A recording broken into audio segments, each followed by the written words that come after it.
哀家呢，再给你一个机会，哀家出3个题目，你要是答对了，就免去这50手板。考试啊？奴婢最怕考试了，能不能不考试啊？你这个小丫头啊，又怕死，又怕挨打，又怕考试，那怎么着？那是挨杀头呢，还是挨打呢？还是应考试呢？那还是应考吧。不过太皇太后，您出的问题会不会根本就没有答案啊？哎呀，哀家怎么用这种方式来对付你这个小丫头啊？哀家出的题目是有答案的。是，太皇太后息怒，是奴婢小心眼儿了。那请太皇太后出题吧。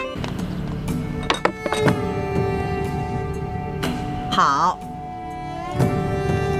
这第1道题呢，你要用一根绳子，把这块冰从这个碗里挪到那个碗里。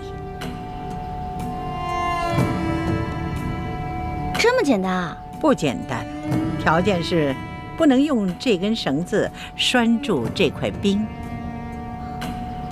那我可以用其他的东西帮忙吗？可以呀，但是只能用1只手，这只手呢还不能碰到那块冰。皇祖母，这也太难了吧？这只能用1只手，又不能接触这冰块，那怎么用这根线把这个冰块挪到那个碗里去啊？皇上啊，若是这丫头认输的话，哀家就让李总管给你做个演示。可是这50手板，你就着实的挨上了。皇祖母，这奕欢手上还有伤呢。那伤好了再打。皇祖母，这个奕欢要是实在办不到，能不能看在孙儿的面子上，给他换1道题啊？哀家是一再让步啊，已经给皇上足够的面子了。皇上，不用再替奴婢求情了，奴婢已经想到办法了。真的？你确定啊？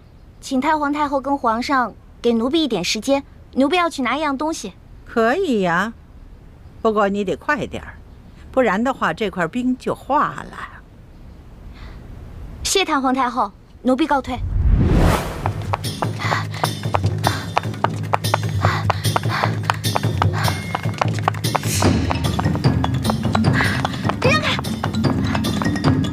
哎，谁家野孩子呀？没点规矩！让开！哎，这孩子。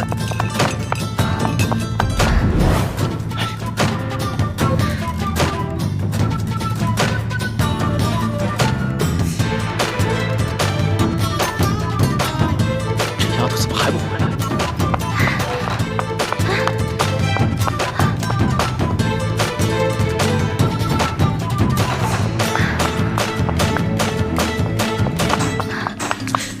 这冰都快化了，你想出来办法没有？奴婢想到办法了。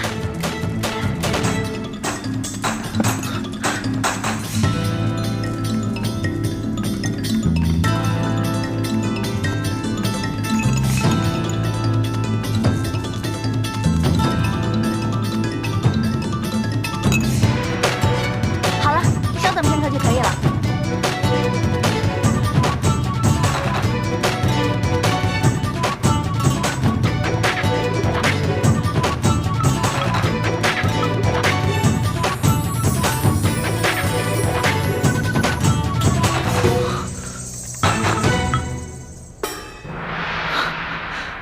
这丫头，没想到居然用这个法子。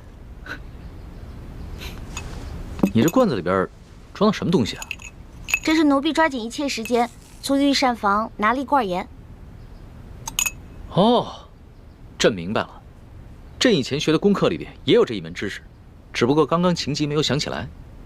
奕欢，想不到你还挺博学的。皇上千万别夸奴婢了。从小到大，奴婢不喜欢好好学习，但是什么都学，只会那么一点点，杂而不精，跟博学2字万万沾不上边儿。奴婢之所以知道这个办法，是因为小的时候，在冬天啊，奴婢喜欢跟自己的哥哥用盐水呢冻冰人儿，所以才知道这个法子的。好啊，小丫头，这第1道题就算你过关了。哀家接下来再考你第2道题。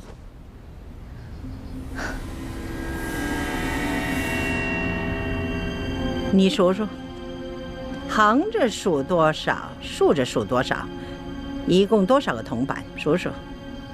回探皇太后，横着数有4个，竖着数有5个，一共是8个铜板。好，你就从这8个铜板里头拿出1个铜板来，把这2列铜板变成都是5个。啊？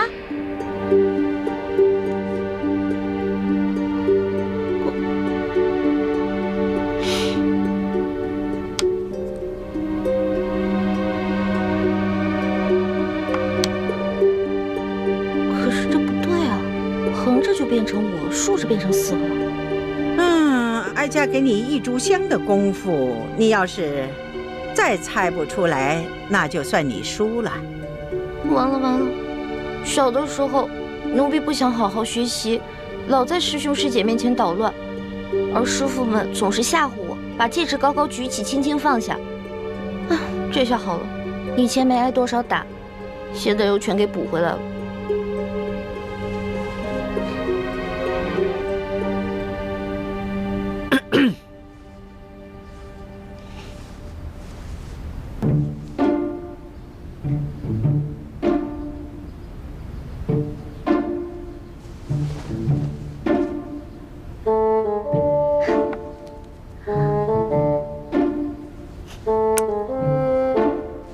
太后，您只说了只能移动1个铜板，但您却没有说不能重叠。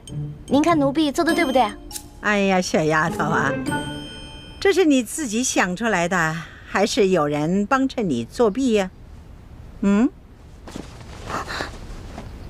太皇太后恕罪，其实是皇上先想出来的，然后告诉了奴婢，奴婢才说出答案的。你这丫头，朕好心帮你，你还出卖朕。皇上，对不起，如果这道题没做出来是小事儿，但是如果因此欺瞒了太皇太后，那可是犯了大罪。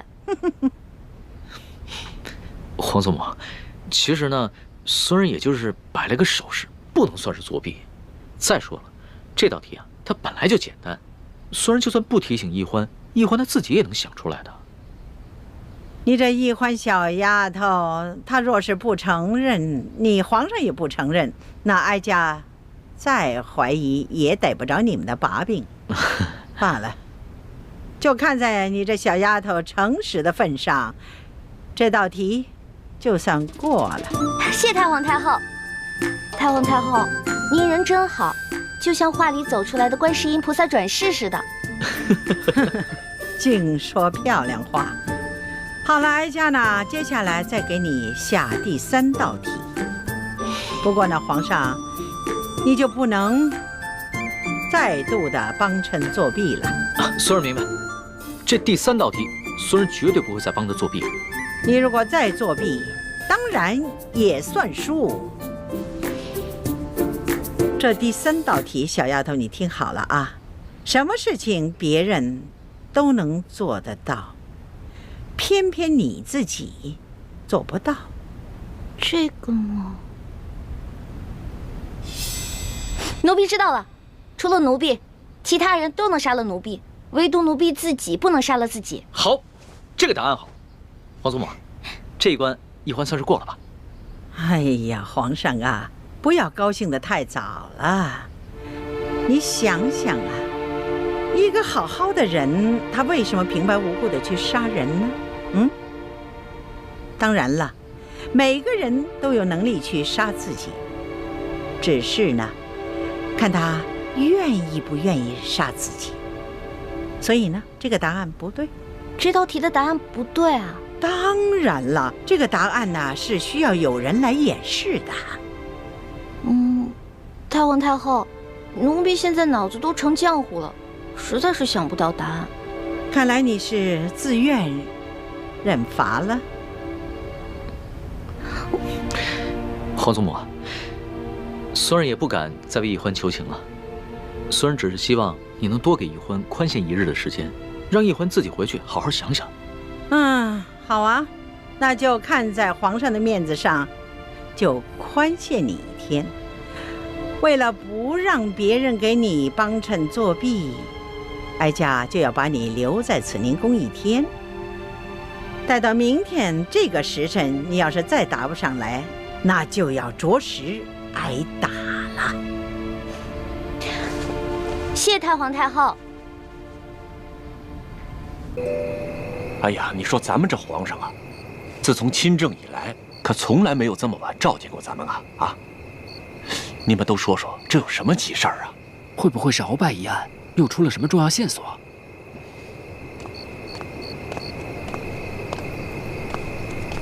嘿，李太医，你也来了？哎，莫非是皇上他龙体欠安啊？哎，嘘，这话可不可乱说啊！小心，这叫祸从口出。明珠大人，哎，李太医，说什么？怎么回事？啊，皇上突然差人传来口谕，让卑职火速觐见，却没有说所谓何事。哦，行，进去吧。走，明珠大人请。请啊，诸位爱卿，朕深夜召诸位前来，是因为朕碰到了一件为难之事，朕思虑了许久，都没有想出答案，所以啊，想听一听诸位爱卿的高见。敢问皇上是何为难之事啊？这有什么事情啊？是只有其他人能做到，而自己却偏偏办不到的。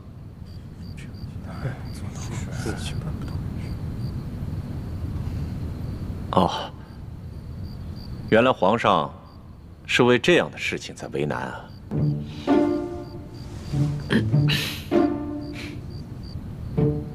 有了，比如说，别人可以杀得了我们，但是我们杀不了自己。这个答案不对，这个答案只是诡辩。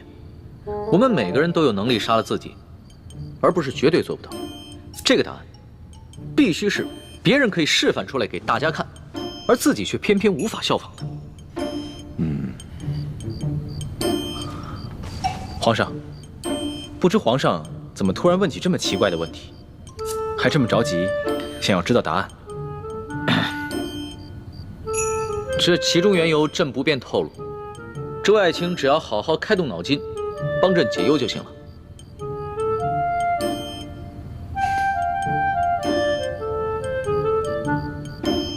有了，皇上。皇上，我们每个人都不能提着自己的头发，把自己从地面上提起来，但别人可以呀。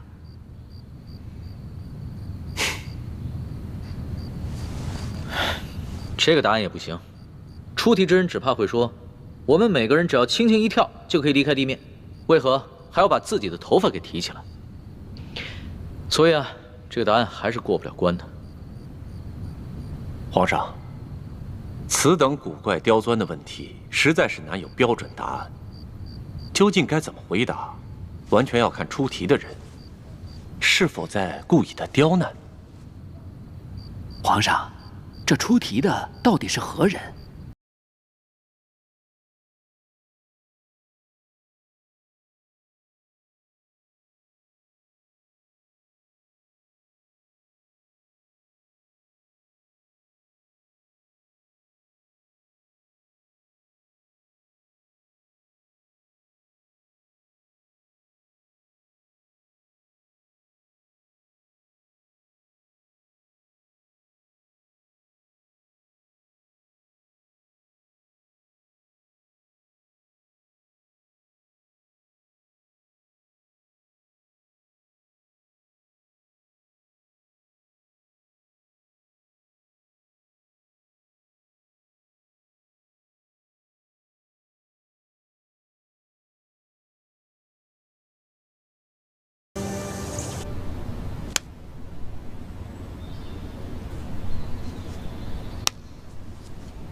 太皇太后吉祥。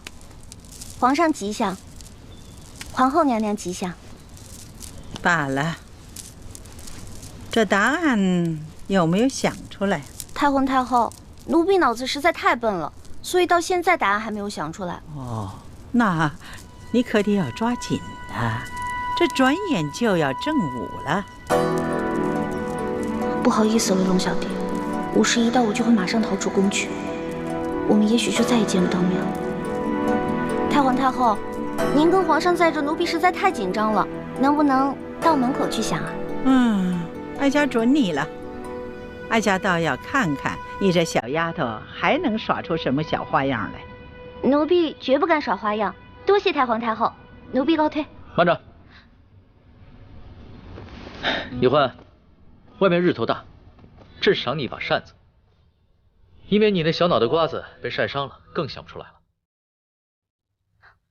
多谢皇。等等，那扇子上有皇上新题的字吧？拿给哀家看看。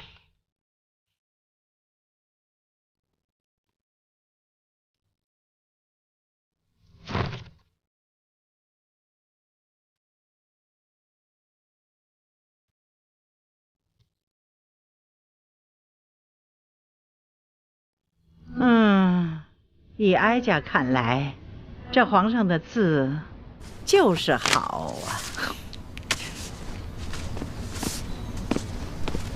拿着吧。多谢皇上。易欢，你腰上的那个琉璃坠子倒是挺别致的。朕记得你哥哥也有一块同样的吧？奴婢跟哥哥是同日所生的双胞兄妹，这个琉璃坠子呢，是爹送给我们的生日礼物。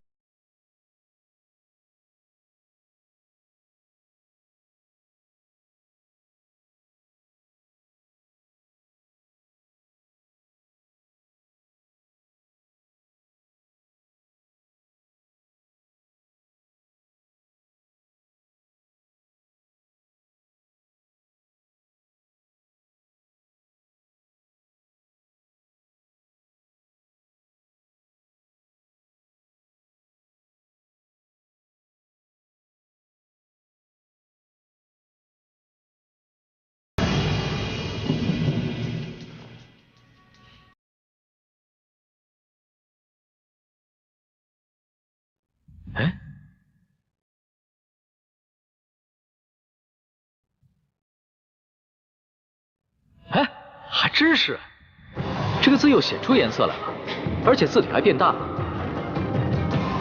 这个琉璃坠其实是一个彩色的放大镜，是微臣的爹从一个西洋商人手中购得，送给臣和臣妹的10岁生日礼物。臣兄妹各有一个，随时带在身上。到时候，皇上只要将答案用这药汁抄写在这扇面纸上，传递给臣妹即可。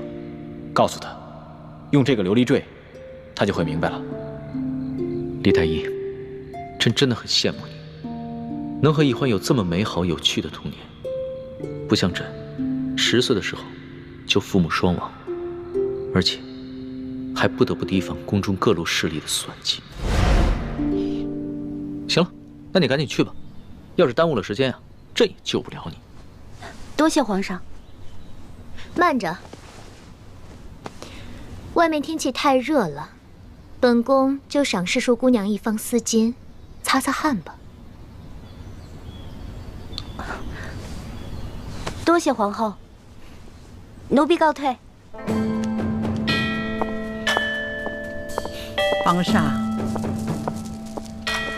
皇上好像一点不为这小丫头担心呢。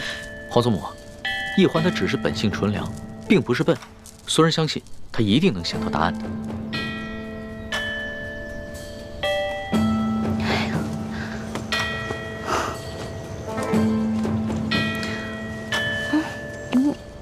皇祖母小心。来，皇上，能不能叫2个人帮奴婢推下车啊？走了。这谢皇上，你们2个帮我推下车。哎，你扶我一把。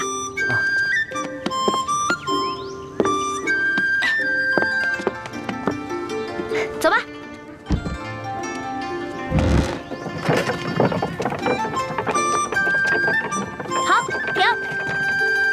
来，放下放下。那个，你再来扶我一下。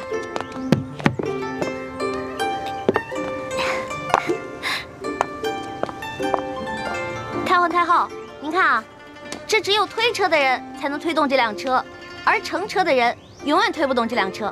我说的对吗？好，这个答案妙。皇祖母啊，这个答案啊，不仅解了题，这好像还给我们所有人一个警示。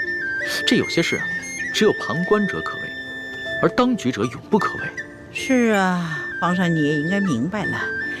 这丫头可不像你说的那是个傻丫头，可是聪明着呢。你可不能当局者迷呀。皇祖母说的是，孙儿谨记皇祖母的教诲。真没想到，这个李易欢居然如此聪明。你赐给他的那个丝巾，最后看了吗？妾身昨晚在听到皇祖母的一番话后，将这第3道考题的答案画在了丝巾上。他先答出题后，才打开丝巾看到了答案。你果真聪明。哀家一点你就通啊！你的相助啊，皇上和李易欢是心知肚明的，尤其是皇上对你的大度会暗中感激的。皇后啊，只是个名分，你必须攥住皇上的心，你的地位方能稳固。多谢皇祖母提点。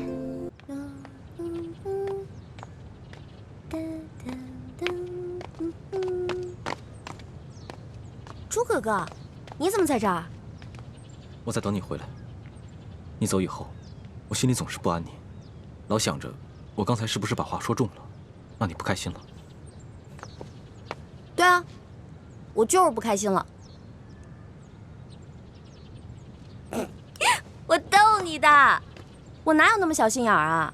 一件事情放在心里憋那么久。你没生气就好。刚才我忘了问你了，今日在敖府可有什么发现？也没什么，不过发现了2箱信件，是鳌拜跟大臣们的往来信件。鳌拜跟大臣的往来信件？有没有呈给康熙？这个索额图一看到吧，重视的不得了，马上把信件抬到了御书房，交给了龙小弟。啊，这个龙小弟看到信件以后，那个脸色就跟你刚才一模一样，严肃的不得了，让人害怕。太好了，不就2箱信件吗？这么开心干嘛？欢梅，你不明白这2箱信件意味着什么。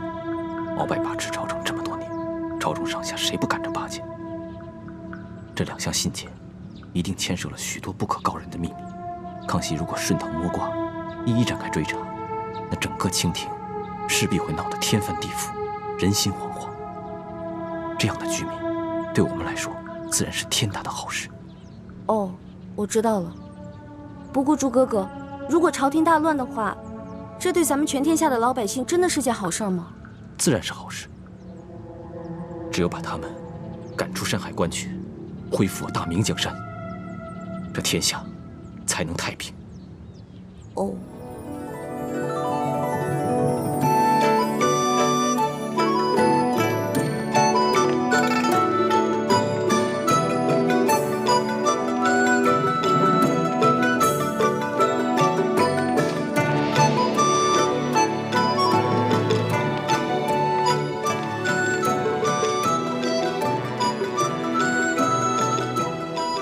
难道这是一出鸿门宴？康熙想借此机会对群臣进行大清洗？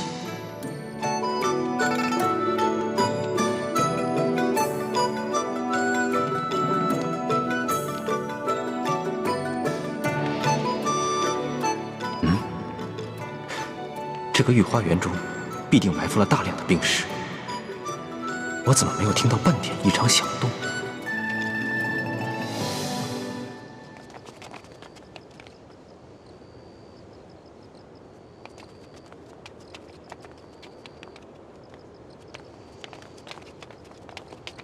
难得今夜月色如此美好，更难得朕能忙里偷闲，与诸位爱卿一同畅饮赏月。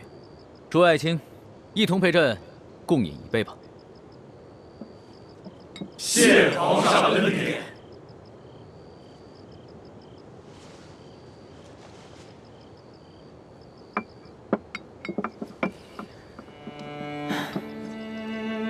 朕自8岁登基，至今已逾9载，却还是第一次如今夜这般，与诸位爱卿一同轻松享乐。回想起朕亲政前，无论大事小事，处处是鳌拜掣肘。纵然想与诸位爱卿一同饮酒赏月，君臣同乐，却不可得呀。来了，切入正题了。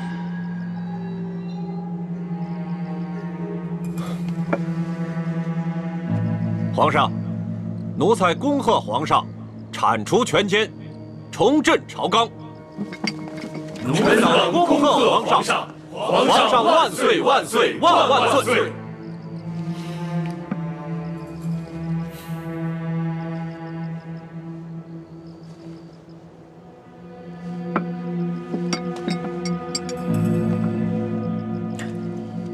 朕建议邀诸位爱卿前来御花园，除了赏月，还想请诸位爱卿看一出小戏。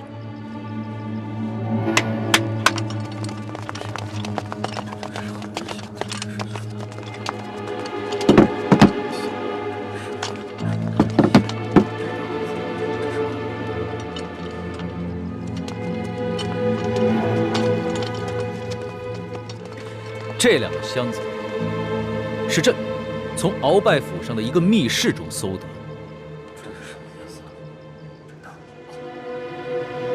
诸位爱卿猜一猜，这箱子里装的是什么？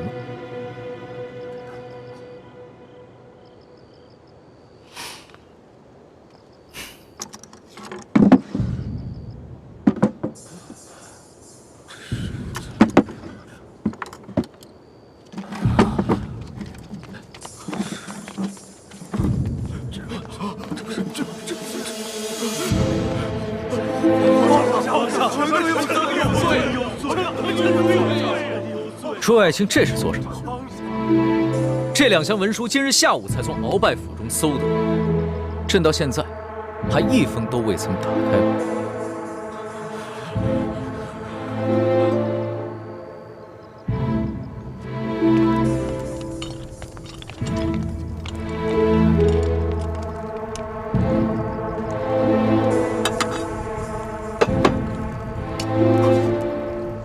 这壶里装的是桐油，他想做什么？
今儿个，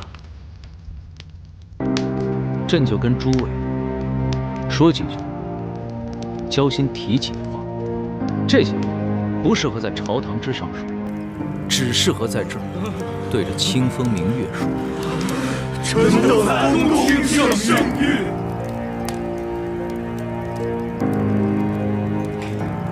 朕知道，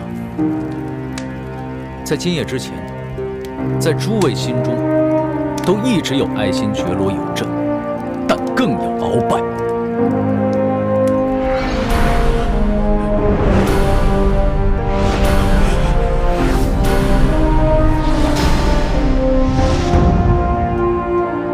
朕不怪你，鳌拜把持朝政多年，诸位若是不明哲保身的话，只怕就像苏克萨哈一样，落得个身死族灭的下场。你们委曲求全，也算是为我大清保存了实力，所以朕既往不咎。但自今夜始，诸位心中就只能有爱新觉罗，只能有朕。皇上圣明，皇上万岁万岁万万岁！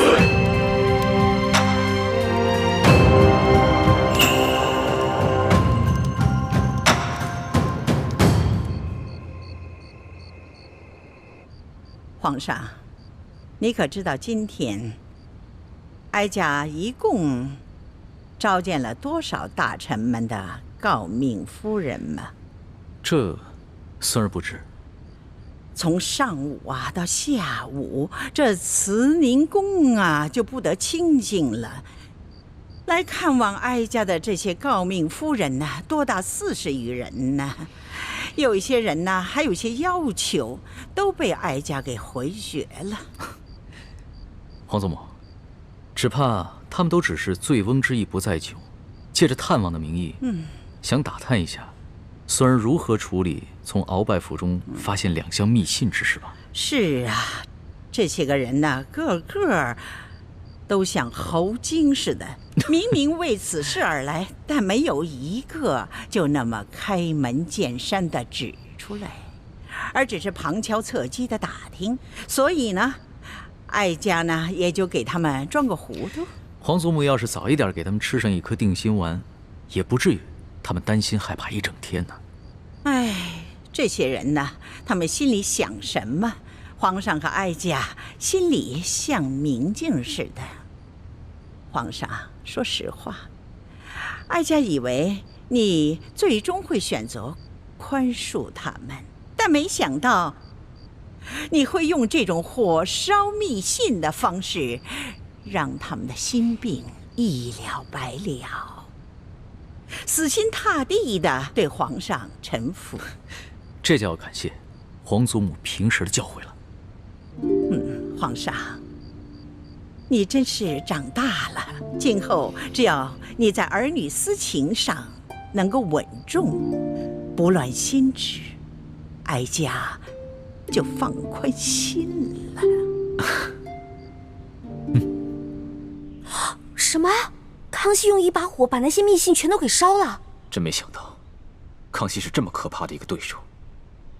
鳌拜虽然残暴，却是有勇无谋，反倒比康熙好对付。这次我们真的是失策了。朱哥哥，那我们对手这么强大，要不然咱们放弃算了。不行，对手越是强大，我们越不能屈服。我一定能想到办法打败他。这个天下只能姓朱，不能姓爱新觉罗。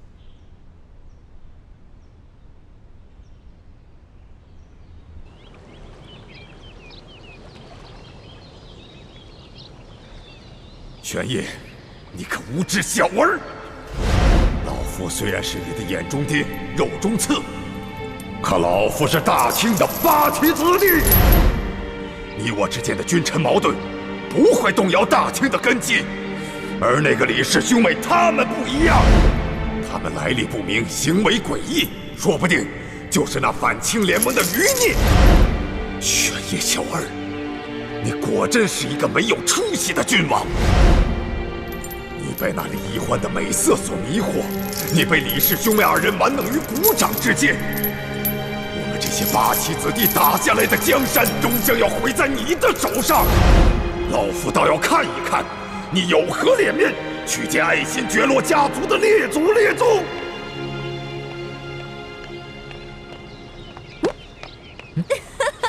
我在这儿呢。蓝小弟，你干嘛呢？一个人看着前面发呆。朕就是想起来那一日探监，鳌拜所说的话。鳌拜说什么了？他说其实早在朕行动之前，他就已经知晓了朕的计划，有人向他泄了密。泄密？谁会跟他泄密啊？他说这个人就是你哥哥。怎么可能啊！鳌拜这个人啊，这个时候还不忘挑拨离间，真讨厌。龙小弟，你不会上他的当信了吧？真有那么笨吗？那就好。我呀，本来是鳌拜精心安插的一颗棋子，他一边用大补丸威胁我，一边又假惺惺的让我做他的干女儿，软硬兼施。所以啊，他万万没有想到，到最后我会帮你一起对付他。他心里啊，肯定恨透我了。老大，你说的这些啊，朕都明白。不过你究竟是什么来历？我就是李欢啊，也是你的笔墨诗书小丫头啊。你知道朕问的是什么？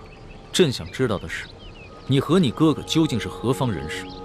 你们的出身，还有你的那些师傅们，为什么会教给你们这么多的学识技艺？你看，你说不会上当，但是现在还是在怀疑我们，对吧？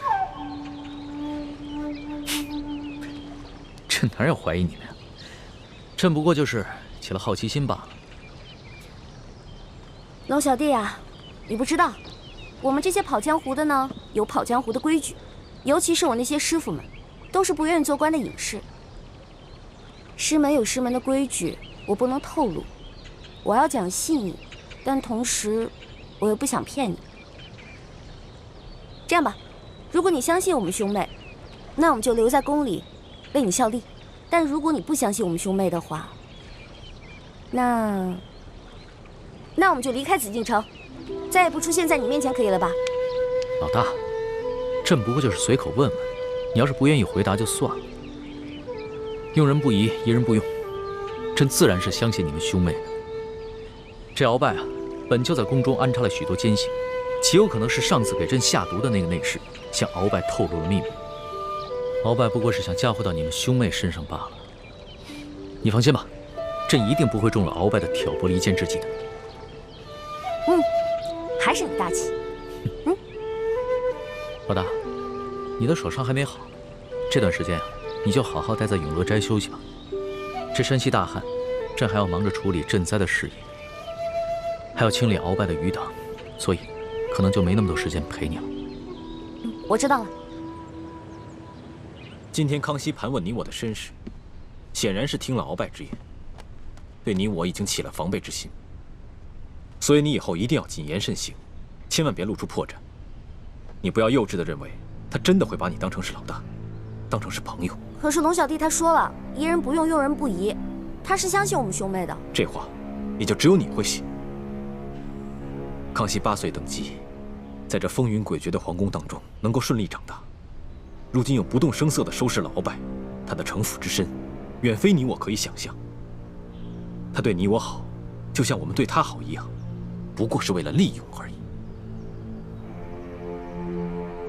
小师妹，大师兄说的对啊，虽然你是冰雪聪明的孩子，可是也太容易轻信别人了。你忘了康熙以前是怎么骗你的？雪姐姐，没想到他身为皇上，居然撒那么荒唐的谎。皇帝就不会撒谎了吗？皇帝是全天下最会撒谎的人，否则如何骗得所有人都臣服于他呢？龙小弟，你对我真的也只有谎言和利用吗？索图，臣在。奕欢不肯告诉朕他的来历，你怎么看？回皇上的话，像奴才和明珠这样的大臣府中，都养着一些幕僚人士，其中也不乏有一些江湖上的能人异士。这些人从来对师承来历不肯明言，显得高深莫测。这可能也是他们江湖人士的一种潜在的规矩吧。奴才也从来都很少刨根问底，只是择其长处而用之，择其短处而易之。你说的有道理。正所谓英雄不问出处，全看用人之主如何驾驭。是啊，皇上，您说的是。奕欢能坦然直言，也总好过他编一些谎话来骗朕，对吧？是啊，皇上，奴才以为这鳌拜所说的话，用意都是挑拨离间。李氏兄妹是否有异心，那日久自可见人心。以皇上您的圣明，那是一定会察觉得到的，而且奴才也会悄悄地在暗中注意着他们。好。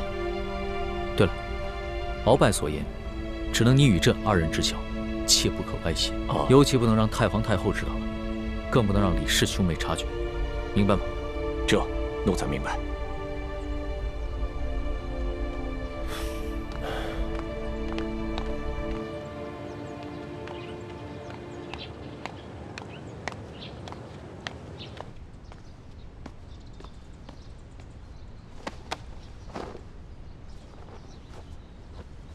奴才索额图叩见皇后娘娘。索大人不必多礼，平身吧。谢皇后娘娘。你们都下去吧。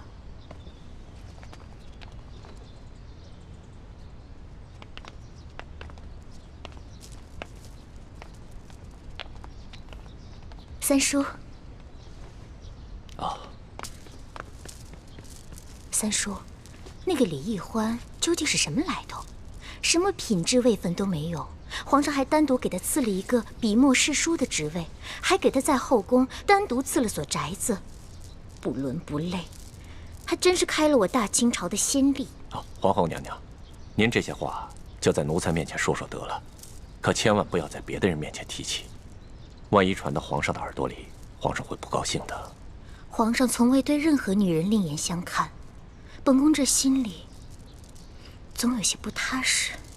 皇后娘娘不要忧心，她李易欢再怎么说也只是个汉女，而且还定过亲，皇上再怎么喜欢她，也威胁不到皇后。而且皇上啊，也只是图一时的新鲜，等这股劲儿过了，说不定就丢开手了。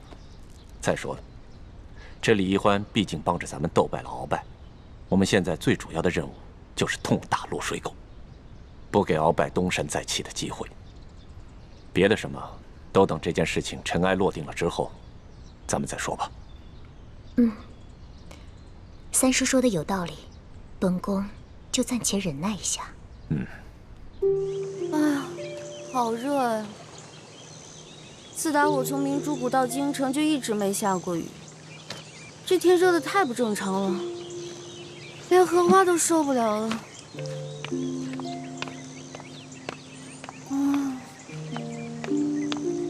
师叔姑娘，原来你在这儿啊！皇上啊，宣你去用膳呢。最近山西直隶2省大旱，后宫已经多日不沾婚了。皇上为了潜心祈雨，也好久没有开荤了，让我去用膳。难道皇上准备了什么好吃的，叫我悄悄过去打牙祭？师叔姑娘，这可是连皇后都没有得到过的恩宠。看来皇上对你还真是与众不同。谢谢李公公，让我去吃好吃的了。快去快去！小丫头，你别得意，当初中堂大人可比你还受宠，到如今还不是在天牢中等死吗？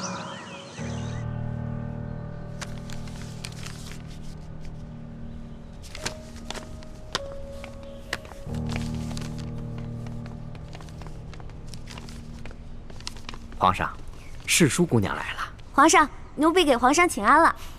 这些天是不是馋坏了？过来吧，看朕给你准备什么好吃的。哇，烤鸭！我哈喇子都快流下来了。刚刚看你行礼的时候还学得中规中矩的，一见到吃的就原形毕露了。切，民以食为天呢。皇上前段时间下旨，这后宫啊，除了太皇太后还有几位老太妃以外，其他人饮食都要撤去金银器皿，直到上天垂帘降下甘霖。可是这是怎么回事啊？我们一个个饿得眼睛都发绿了，皇上你倒好，独占一只烤鸭备着我们吃。这不是有好吃的就叫你过来了吗？看看都有事。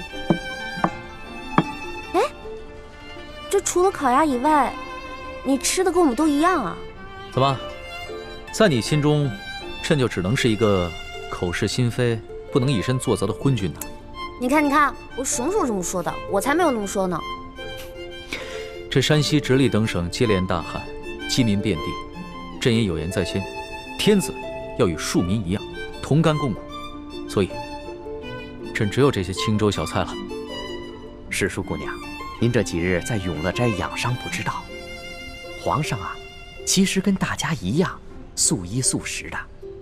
太皇太后啊，实在看不下去了，就下了一道懿旨，今天给皇上加了一道菜。这不仅是太皇太后的懿旨，也是太皇太后对朕这个孙儿的一片慈爱之心。朕不忍负了他老人家之意，也不愿意违背自己祈雨的诚心。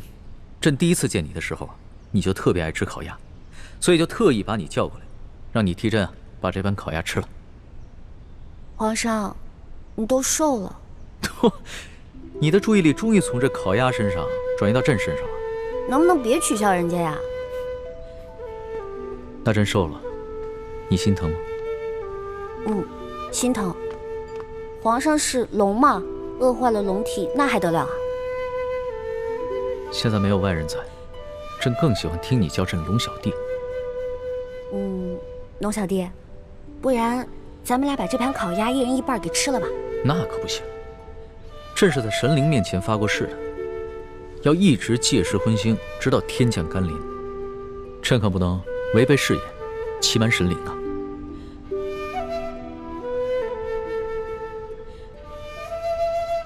你一直看着朕做什么？朕的脸上有花吗？我只是觉得，龙小弟，其实你长得也挺好看的。是吗？朕第一次见你的时候，你就一直说朕什么暴君啊、昏君啊，还是什么全天下女人最不值得爱的男人。难得破天荒你还夸了朕一次啊！龙小弟啊，其实我觉得吧，这降不降雨跟吃不吃烤鸭完全没有关系。我也不是特别相信神灵，可是我跟你是结拜兄弟，那就要同甘共苦。既然你不吃烤鸭，那我也不吃，我跟你一起守信，对神灵的誓言。真不吃？当然了，这么看不起我呀？你以为我就是个贪吃的小馋猫吗？好好好，是小弟小看了老大了。那老大就陪着小弟一起吃这些清粥小菜吧。不过我得把这盘烤鸭搬远一点，要不然我看着心里太痒痒了。龙小弟啊，你说现在山西干旱是最严重的，咱们在这儿节衣缩食的也没什么用吧？所以啊，朕已经命了山西巡抚刘德昭建驿馆安顿灾民，开官仓赈灾。朝廷呢也拨了一些赈灾银两，还令地方官每隔10里打一口深井，帮灾民抗旱。记得我12岁那年，家乡闹旱，也是到了秋天颗粒无收。我呢就跟着乡亲们去挖野菜吃，那种挨饿的滋味我一辈子都不会忘，太难受了。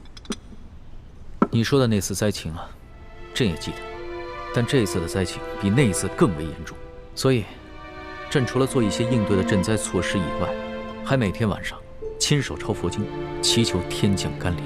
抄写佛经？皇上，我现在手已经好的差不多了，今天晚上我陪你一起抄佛经吧。好，吃吧。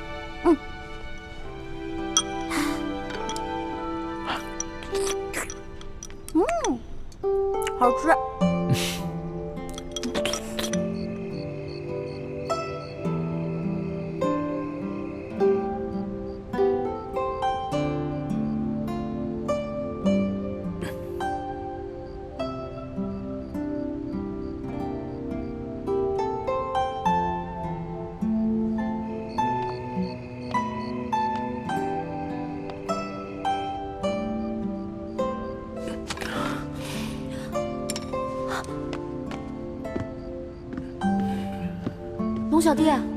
龙小弟，你怎么了？来人啊！来人！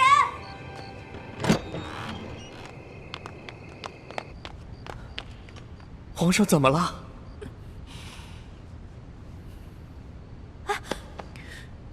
这手怎么了？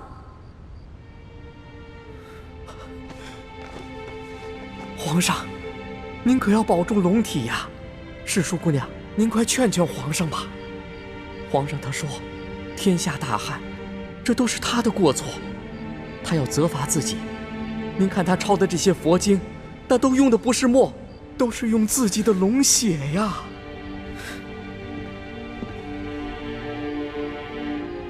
多嘴。快！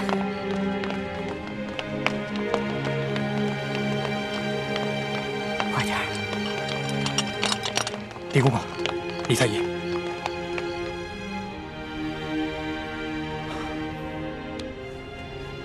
皇上这脉象不对啊。虽说皇上日理万机，劳累过度，近段时间饮食又过于清淡，但也不至于如此虚弱呀。皇上以血代墨抄写佛经，都抄了那么大卷了，身体自然而然就衰落下去了。原来是这样。皇上，千万要保重龙体。微臣先给皇上开几副补气养血的方子，皇上自己也得多注意，要多进饮食，多休息。这时候谁劝都没用，除非老天爷降雨了。好了，朕没事了。这件事情一定要守口如瓶，千万不能让太皇太后知道。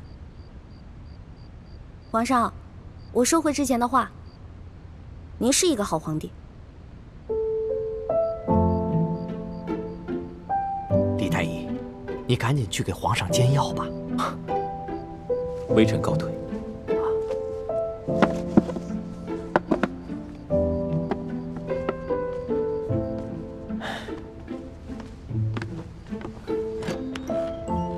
老大，你的立场怎么不坚定呢？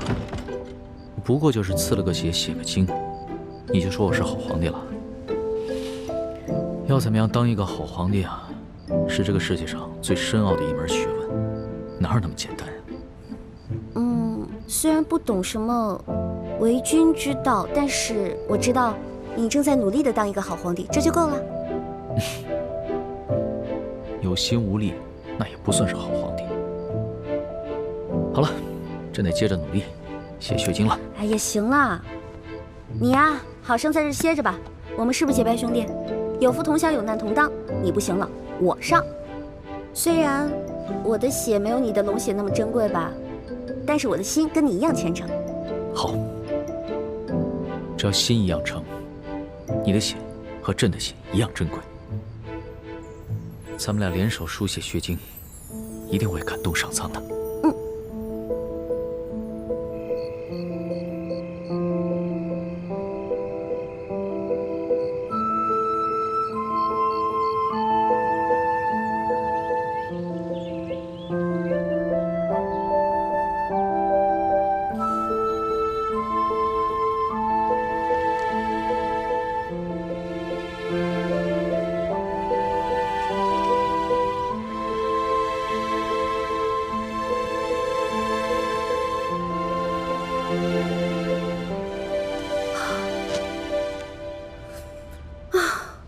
终于写完了，大功告成。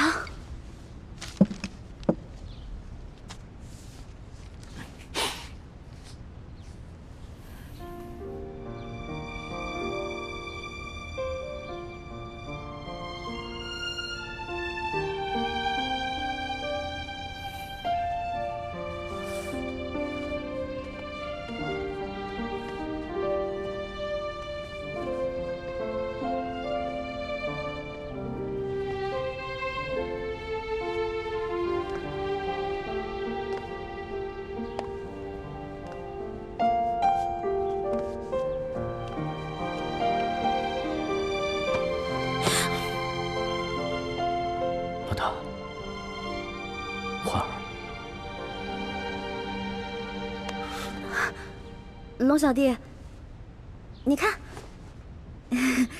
我用血抄的，全都抄完了。你要怎么奖励我啊？朕把自己赏给你，好不好？你看你又在乱说话了。我们现在是在祈雨，神灵看到这样，该觉得你不诚心了。那就看看你抄的佛经吧。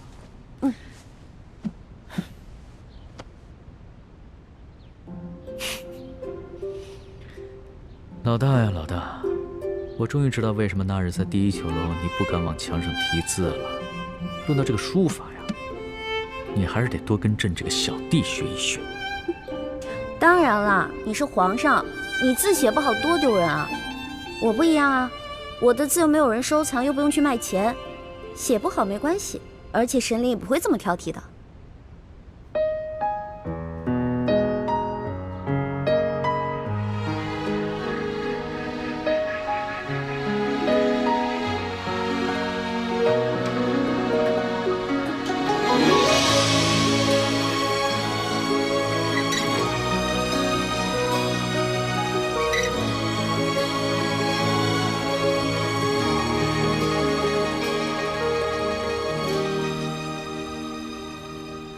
清晨的风吹入花，落入尘世的繁华。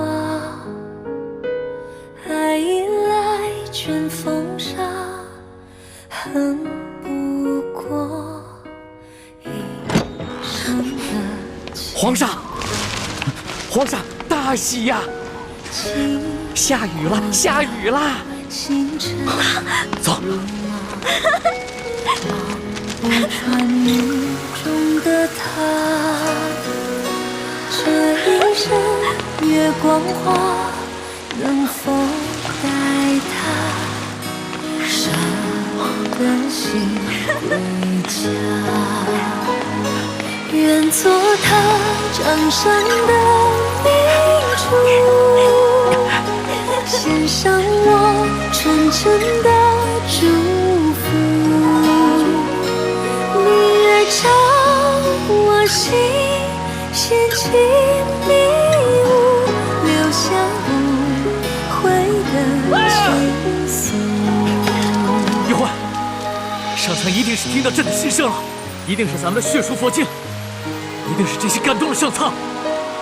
朕要谢谢你，这么大的雨，百姓们有救了，我大清的子民有救了。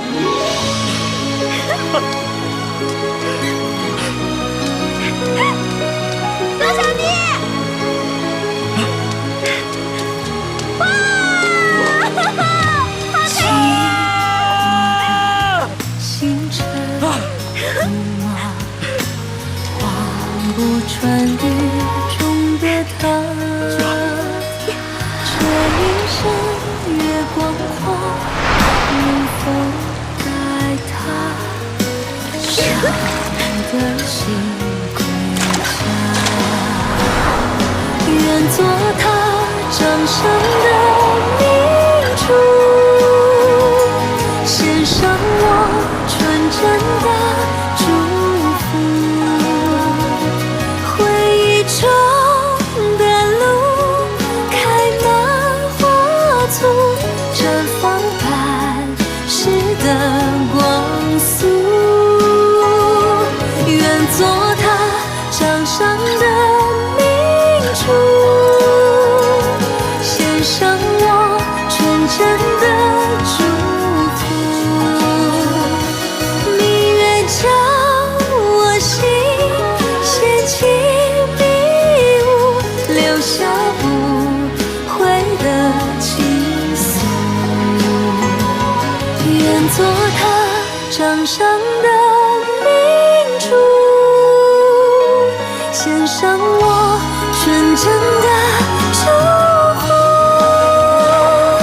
回忆中的路，开满花簇，绽放半龙小弟，这个送给你，感谢你为天下的黎民苍生做的努力。是的。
之前答应过我的，如果我不同意，你不会勉强我的。你不是已经对朕的意见改观了吗？为什么还如此排斥朕？我承认你是好皇帝，可是我依然觉得，皇上是天底下最不值得女人爱的男人。就因为你的青梅竹马，他要是再也不回来了，他要是在外面娶了别的女人呢？他不会的。你就那么相信他？这跟信不信他没有关系。就算没有他，我们两个之间也不可能。如果现在你面前的不是皇上，只是你的结拜小弟龙三，你还能接受朕吗？只要你还在这紫禁城里，只要你还黄袍加身，只要你还有着东西12宫的嫔妃，你依然是皇上。我不愿意和许许多多的女人共享一个爱人。好，既然在你心中朕永远支持皇上，那朕现在就下旨让你陪朕。皇上，你平时不是挺稳重的吗？什么时候变得这么小孩子气啊？你不是说过要当好皇帝吗？好皇帝怎么能抢有妇之夫呢？朕现在不想当什么好皇帝了，只想当一个好色的昏君。皇上，皇上！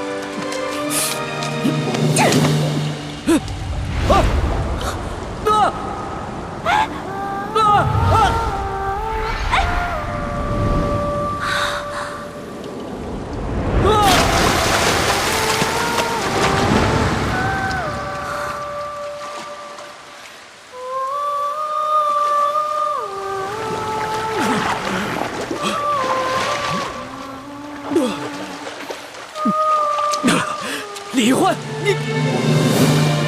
皇上，奴婢又冒犯龙威了，请皇上恕罪。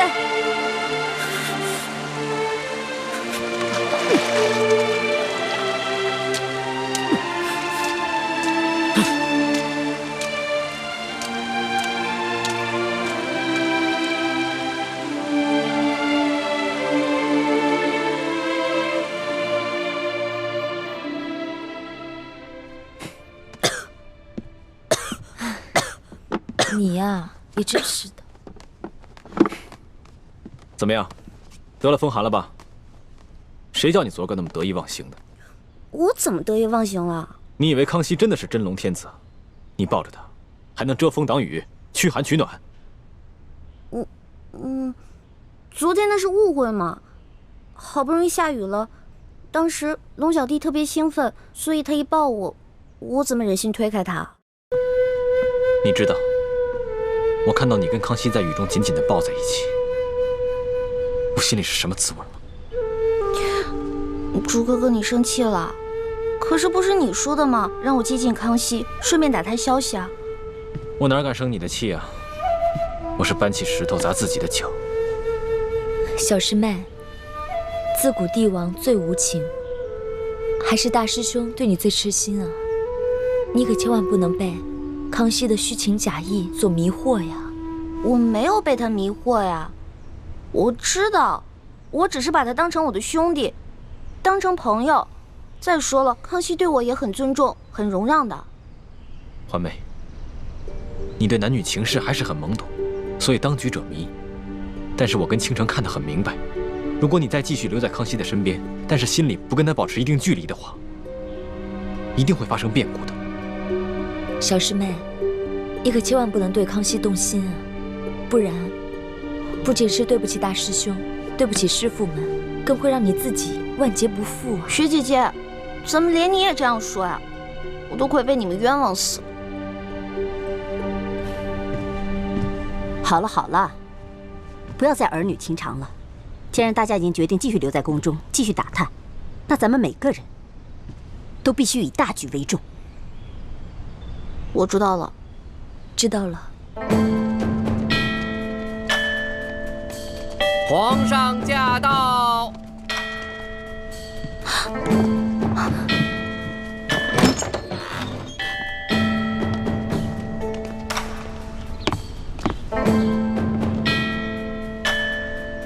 皇上吉祥！皇上吉祥！微臣参见皇上。都起来吧。谢谢皇上。李太医也在。哦，厉贵人前些日子被鳌拜的刺客所伤，虽然伤势已经复原了，但是伤了元气，还需要好好调养。文心啊，你侍奉朕尽心尽力，又遭鳌拜暗算，差点没了性命。朕从现在起封你为丽嫔，也算是朕对你的一点补偿。臣妾谢皇上恩典。爱妃，快起来吧。婉心啊，你温柔端庄，举止得体，你父亲呢，又是朕倚重的老臣，这个嫔位你完全当得起。明天朕就着人把你的东西全都搬到永和宫正殿，从今往后，你就是永和宫的正主了。谢皇上恩典。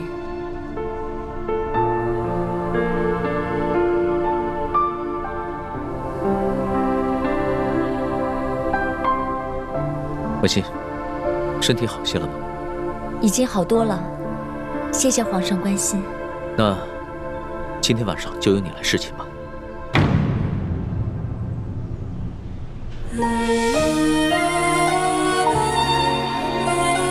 臣妾遵旨。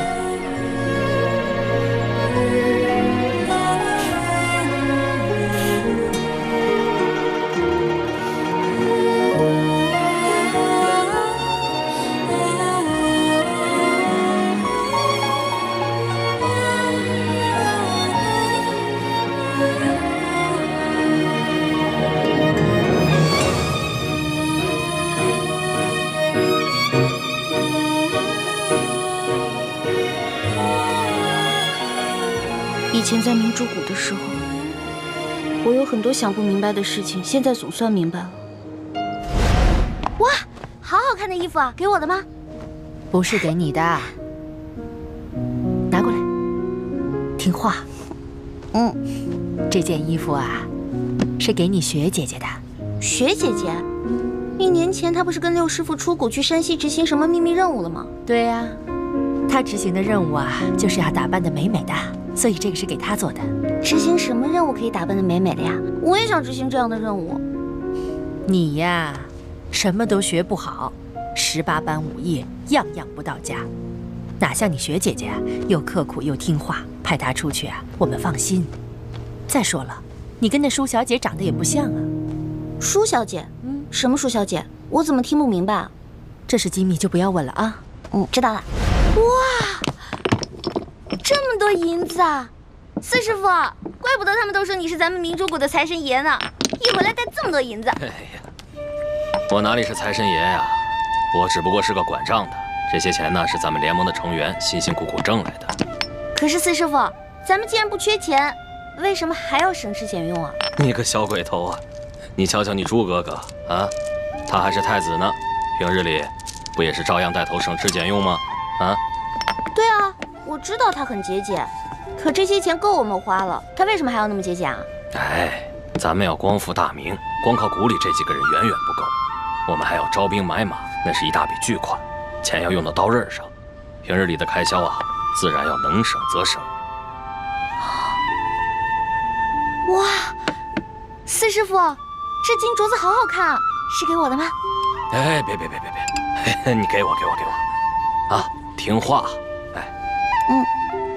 我跟你说啊，本来你是我们未来的太子妃，这谷里的好东西啊，要优先你和太子用。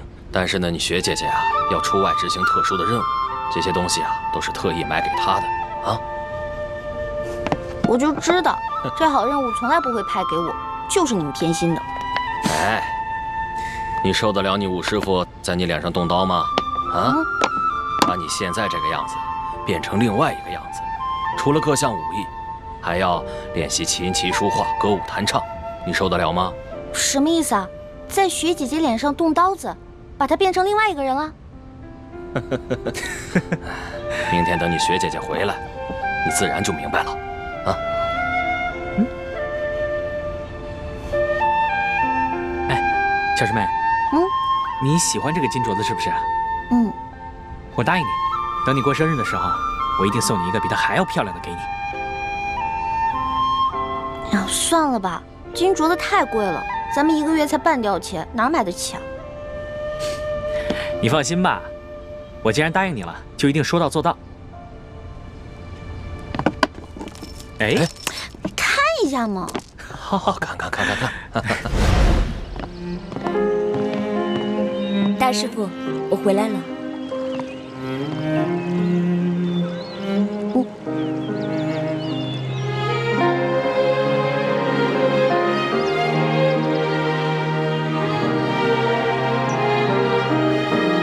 雪姐姐，你怎么跟去年走的时候不太一样了？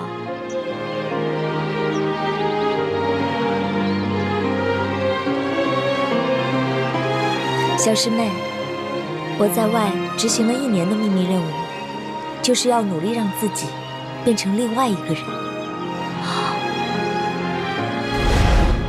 我当时还嫉妒雪姐姐呢，我还觉得雪姐姐每天可以穿那么多好看的衣服，戴那么多好看的首饰，把自己打扮得漂漂亮亮的。可没有想到，她原来这么不容易。何止是她，我们每个人，又有谁容易了？环梅，你那3次侍寝，也是这样，被抬到康熙寝宫的吧？哎呀，那事儿都过去了，也什么都没发生，你就别再提了。看到康熙照倾城侍寝，你的心里是不是滋味？那当然了。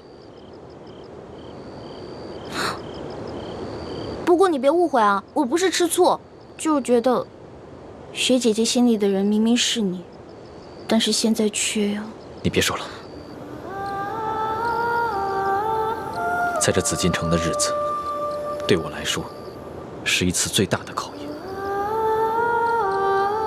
我不仅要忍辱负重，跪拜我的仇人和对手，更要眼睁睁地看着他去亵渎你和倾城。总有一天，我要把他那双抱过你的手砍下来，让他以奴才的身份跪在我面前。